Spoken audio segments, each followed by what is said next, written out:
চলে এলাম বার্থডে পার্টির সেকেন্ড পার্ট নিয়ে। বাচ্চারা পটাকাটাতে খুব ভয় পাচ্ছিল বলে সরিয়ে দিলাম।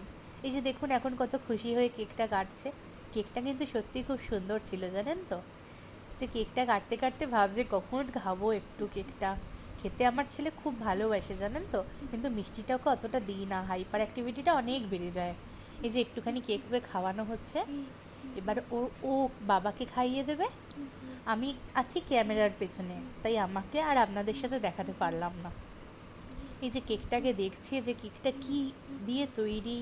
কেকটার কানটা দেখছিল স্পেশালি। কেকটার কানটা খুব সুন্দর ছিল, জানেন তো। এটা এক ধরনের পান্ডা কেক। পান্ডা কেকে দুটো ডিজাইন হয়, একটা হোয়াইট, একটা এরকম চকলেট কালারের। তো ওর পছন্দ ছিল চকলেট কালারের, তো সেই জন্য আমরা চকলেট কালারেরটা অর্ডার দিয়েছিলাম। যে কী সুন্দর কেকটা কাটছে, কেকটা দেখছে, দেখেছেন। একটা বাচ্চা এরমভাবে সুন্দরভাবে হাসবে, নিজের বার্থডেতে আনন্দ করবে, সেটাই হচ্ছে একটা বাবা মায়ের চাহিদা, তাই না। এই যে দেখুন ছুরি থেকেই কেকটা খেতে যাচ্ছিল, কিন্তু আমি মানা করলাম যে এখানে কেকটা খাস না, সবাই তো খাবে বাবু, ওটা এটো করতে নেই বলে আমি একটুখানি ওকে কেকটা খাইয়ে দিলাম। খুশি খুশি কেকটা খেয়ে এবার আস্তে আস্তে সরে যাচ্ছে, দেখুন আমার লক্ষ্মী ছেলে একটা।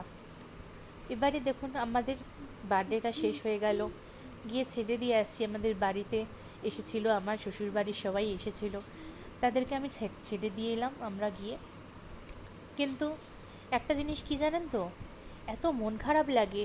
আমরা কোনো অনুষ্ঠান আসবে আসবেটাই ঠিক থাকে, জানেন তো। যে যখনই অনুষ্ঠানটা চলে আসে, পট করে অনুষ্ঠানটা শেষ হয়ে যায়।